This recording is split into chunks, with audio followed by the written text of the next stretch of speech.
The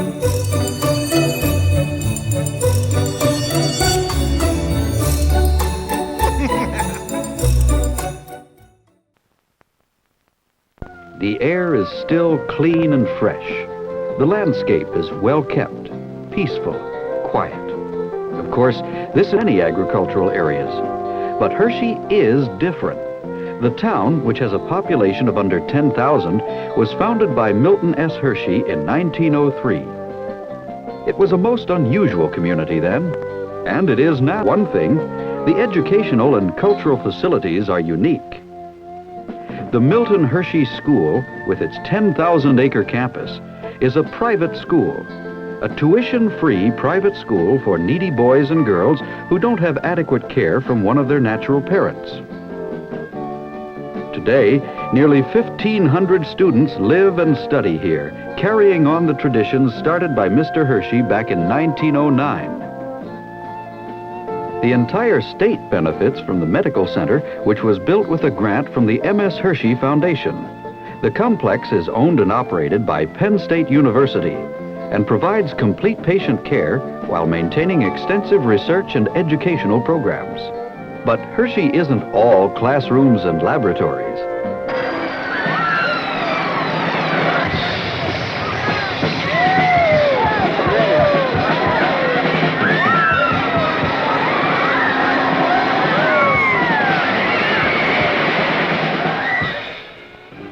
Hershey Park is a happy experience for every member of the family. Owned and operated by Herco, another company Milton S. Hershey founded, Hershey Park is one of the major theme parks in the East. Holiday magazine called it the cleanest and greenest in America.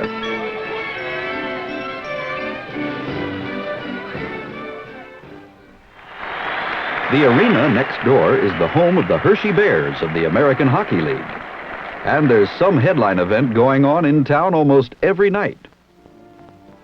In sports, theater, music, and dance, the people around here are accustomed to seeing big names from Hollywood, New York, Nashville, as well as touring foreign performers. The little rural community of Hershey attracts nearly 2 million visitors every year. Many come to see the formal rose gardens. And those who enjoy golf will find there's more golf per square foot than any place else in the world.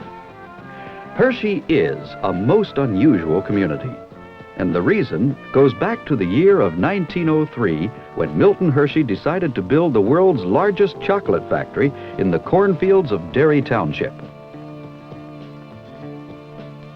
This is where it all began.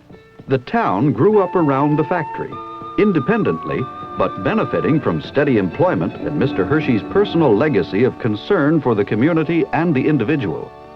While things in and around the factory have changed over the years, the taste of milk chocolate is as popular as ever, and the business of making milk chocolate products is as fascinating as ever. Great American, great American, great American chocolate factory.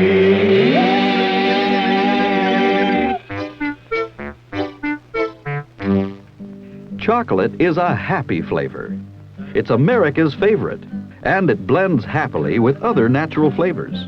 There are probably hundreds, maybe thousands of different ways we can enjoy chocolate in foods we buy at the store or make at home.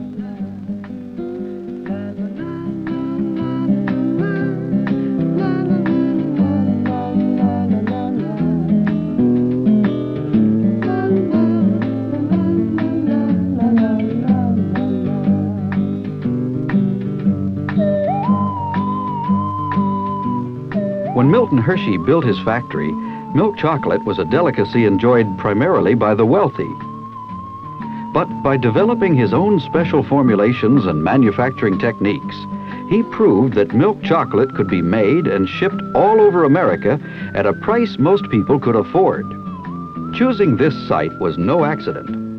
Mr. Hershey knew that to mass-produce milk chocolate, he'd need milk, and lots of it. So this location was ideal. The rich dairy farms here could produce many thousands of gallons of fresh milk every day. That's still true.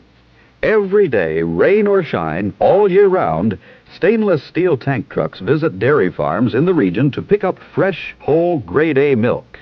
Hershey buys the entire output of more than 1,000 farms, amounting to over 1 million pounds of milk a day. In this business, that's how milk is bought and sold, by the pound. Beginning right at the farm, Hershey ensures that all government standards for quality and cleanliness are met or exceeded. The company maintains a staff of field representatives to inspect each farm on a regular basis, and the milk haulers conduct a series of quality checks too. Every time a milk hauler visits a farm, he takes what's called a universal sample, which will go to the lab for testing.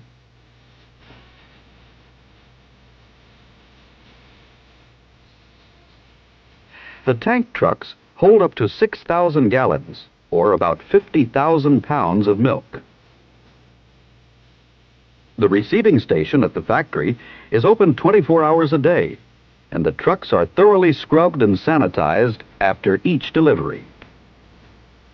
The universal sample from each farm is brought immediately to the milk receiving laboratory.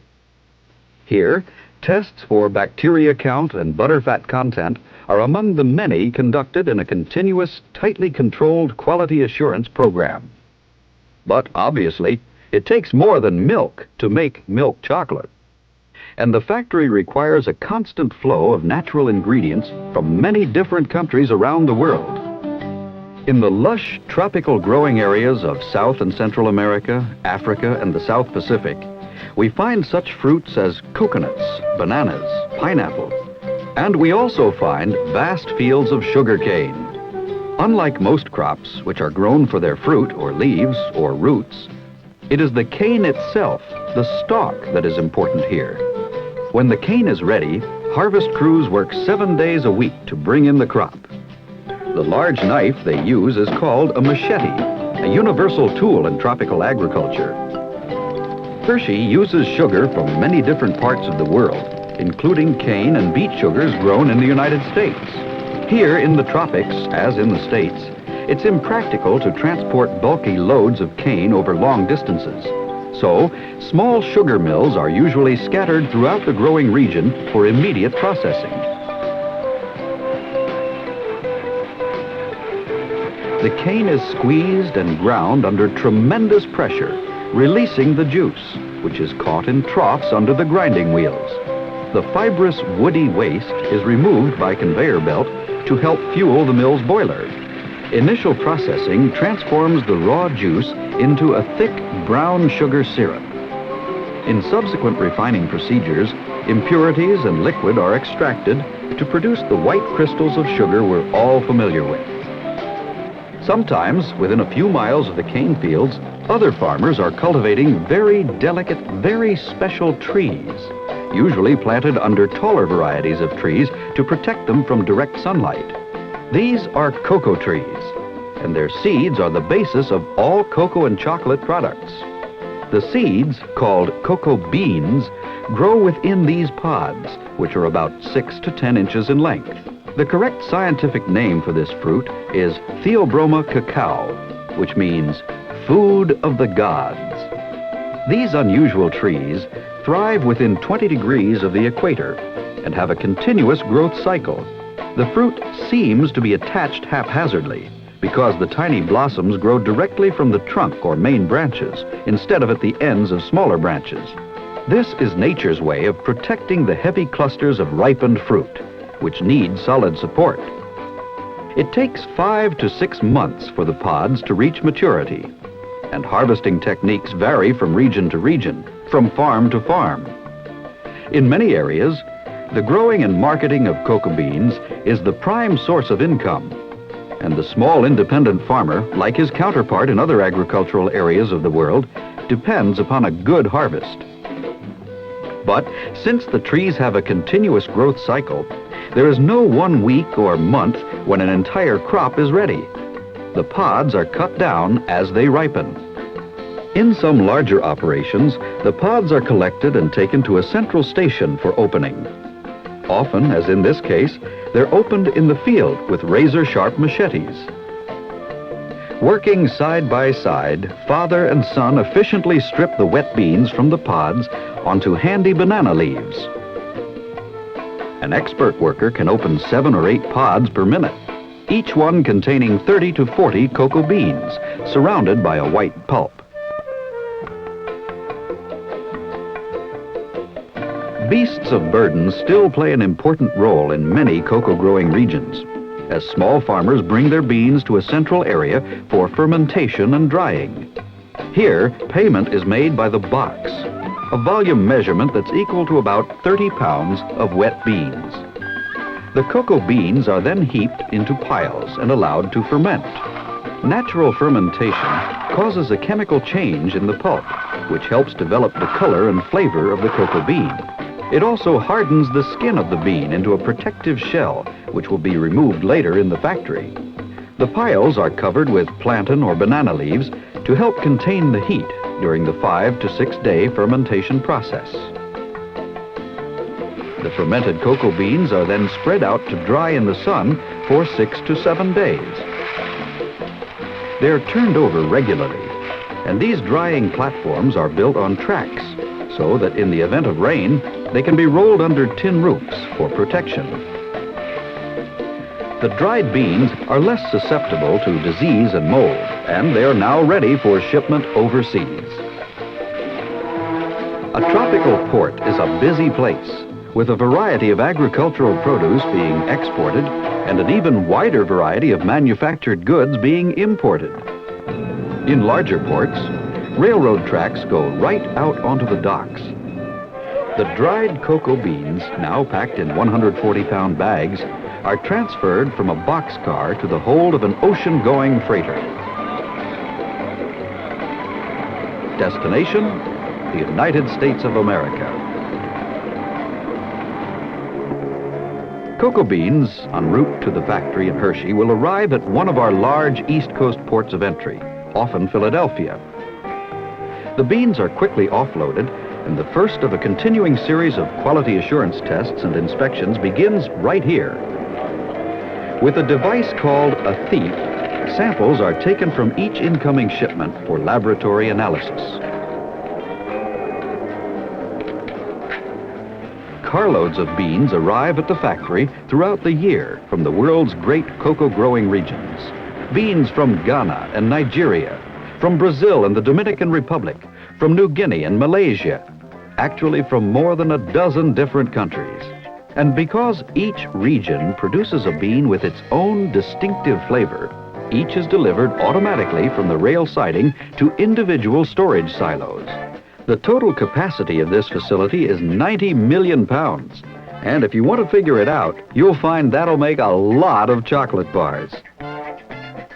There's a constant flow of incoming ingredients, and acres of warehouse space are devoted to the storage of peanuts and almonds. Hershey uses huge quantities of almonds, some of them coming from the company's own groves in California. Peanuts arrive in even greater quantities. Thousands of tons a year from our southern and southwestern states pass through this warehouse to be used in a variety of products. In the research laboratories, this panel plays a significant role in determining how ingredients will be used. Which new product recipes will actually go into factory production? Being a member of the taste panel is an unusual job and a great responsibility, identifying and charting subtle differences in flavor, fragrance, texture. Of course, some formulations remain unchanged year after year, and the details of all of them are highly guarded secrets. Factory production schedules determine the quantities of specific ingredients that will be drawn from storage on any given day. Since 5 or 6 different types of chocolate may be in production at the same time, scheduling the flow of cocoa beans is especially complex. Beans are withdrawn from the storage silos according to type and origin.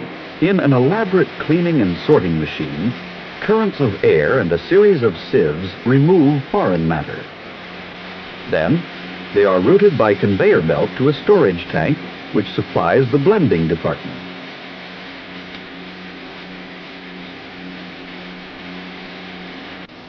Here, proportions for specific recipes are programmed into the automatic blending machines. Each station introduces one type of bean to the continuous flow blending process. Precise quantities are measured in pounds per minute. In an extension of the continuous flow process, the blended beans travel through huge ovens.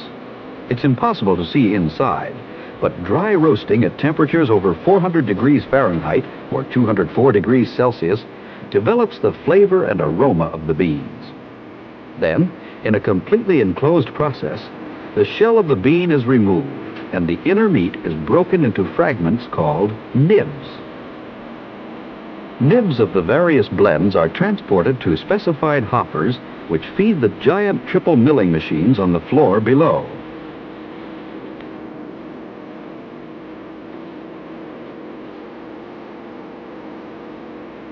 The roasted nibs have a natural cocoa butter content of about 55%, which is released during the milling process. The result is a free-flowing liquid. Traditionally, this has been called chocolate liquor, although it has no alcoholic content. All products made in the factory begin with this liquor. However, back before Milton Hershey went into business, it was discovered that chocolate beverages tasted better when the cocoa butter content of the liquor was reduced. So, in making cocoa and cocoa products today, these giant presses squeeze most of the cocoa butter out of the liquor.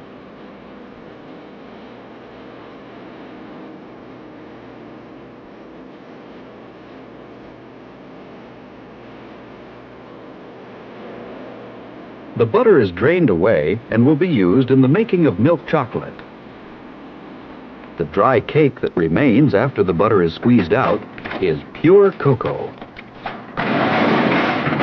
So the basic difference between cocoa and chocolate is the amount of cocoa butter present. The cake goes through several grinding and refining processes until it's ready for packaging as pure cocoa, or is blended with other ingredients. In another section of the factory, whole milk is being condensed, the first of many complex procedures in the making of milk chocolate. When almost all of the water content has been removed and the milk has reached the consistency of taffy, chocolate liquor and sugar are added, and the mixture looks good enough to eat right now. However, many more steps lie ahead. The mixture gets drier and drier until finally it is conveyed as a coarse powder to another series of mixing tanks. The blending and mixing are computer controlled, and from this console, additional cocoa butter is introduced to make the finished chocolate richer in flavor, creamier in texture. The mixture is now in a liquid state. And from this control center, the flow is directed to one of many conching machines. The name conch began years ago when the machines were shaped like the seashell. Today, there are a variety of shapes and sizes in use. Inside, constant stirring and low heat develop the flavor of the mixture, which is now called chocolate paste. This rotary action conch is preferred for some types of chocolate, while other chocolates benefit most from longitudinal conching techniques. The chocolate paste entering a conch is thick and visibly coarse in texture. In a back and forth or reciprocating action, large granite rollers rub the paste over a corrugated granite base. After 72 hours of conching, this chocolate has reached a rich, mellow consistency with flavor to match. If you were a member of our camera crew, you'd agree that chocolate in the conching stage smells just as good as it looks. But it isn't quite ready for cooling and packaging. Not yet. One final and important operation is required, and these men are preparing to pump the chocolate paste from the conch to the refining department. In the refining process, Massive steel rollers reduce the particle size of the blended ingredients, making a fine paste even finer, really velvety smooth in texture. While the chocolate paste is being refined, the peanuts and almonds required for some products are prepared for roasting. After cleaning, an electronic sorting machine inspects all peanuts by color, automatically rejecting any that are below standards. Almonds must pass equally rigorous inspections as they are cleaned and slit prior to roasting. This has got to be one of the most aromatic departments in the factory. Peanuts and almonds are roasted in these stainless steel ovens in an automated process that develops and enhances the natural nut flavor. The result of this special process is a flavor that is deliciously different. A flavor that blends especially well with milk chocolate in the finished product. As the nuts are conveyed to many different departments, the refined milk chocolate paste is cooled to a working temperature of 82 degrees Fahrenheit, 28 degrees Celsius. To make solid bars of milk chocolate, rows of stainless steel molds on an endless belt are filled over and over again during each production shift.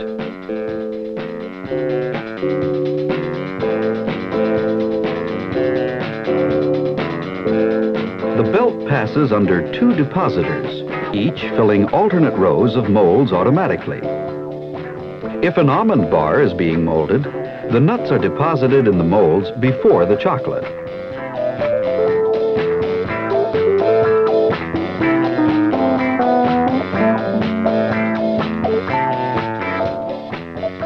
Throughout the factory, round-the-clock surveillance is maintained by quality assurance technicians.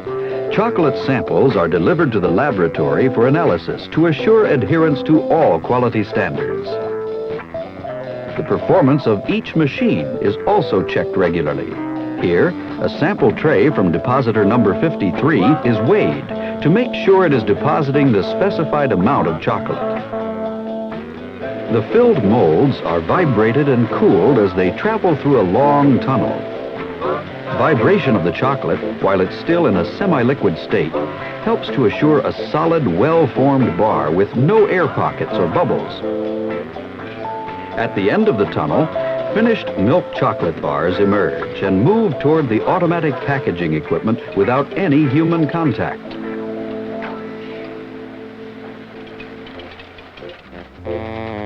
Of course, not all chocolate is molded. This unique shape is achieved by ejecting or dropping chocolate onto a moving belt.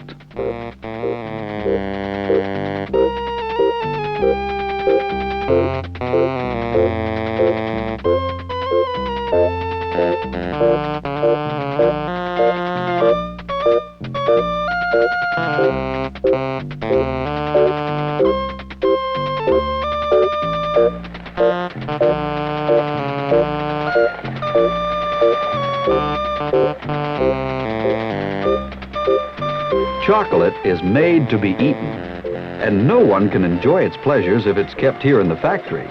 So packaging of the various products is probably as important as making them.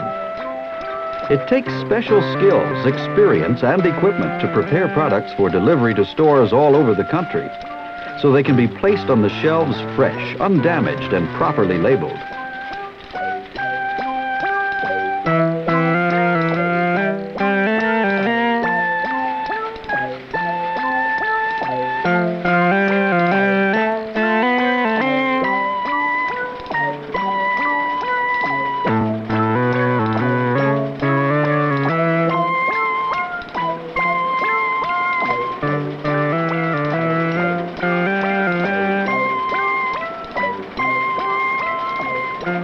Solid chocolate bars, liquid syrups, and powdered cocos require different types of containers in a wide variety of sizes. Paper and cardboard and tin and steel must be cut, shaped, filled, sealed. So, with complex machines and materials handling systems in operation all over the factory, it's a wild and wonderful scene. As much fun to watch as it is to eat the products themselves. Well, almost.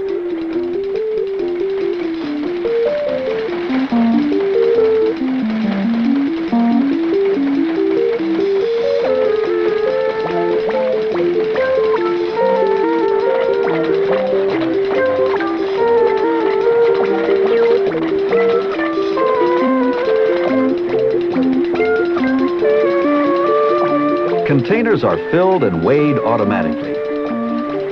If there's anything wrong, the can is rejected automatically. And wherever you turn, you're likely to find a quality assurance technician picking up samples for the lab.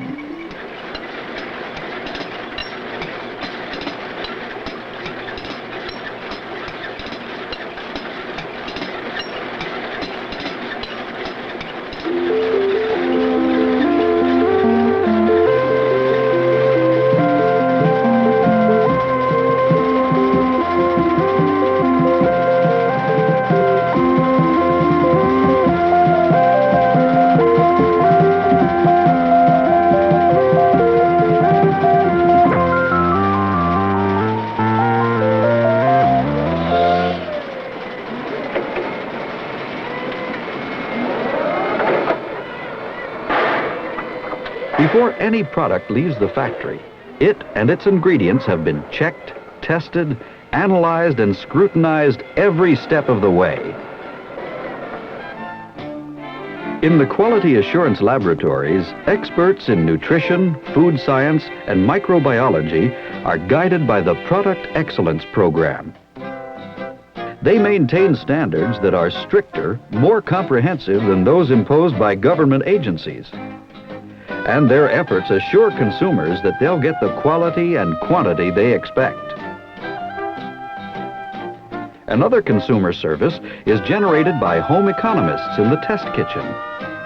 These specialists experiment with chocolate and cocoa in a wide range of recipes that can be followed in the home. Successful new ideas and traditional favorites are photographed, so collections of illustrated recipes can be printed for free distribution. Press releases are also used by newspapers and magazines all over the country without mention of brand names, introducing readers to new and delicious uses of chocolate. We hope you've enjoyed this brief introduction to the great American chocolate factory and the community surrounding it. Chocolate is a happy flavor, and this is a happy town. If you ever get a chance to visit, you might want to see Chocolate World, where a simulated tour of the factory is conducted all year round with no charge for admission. Thanks for watching, and have a happy day.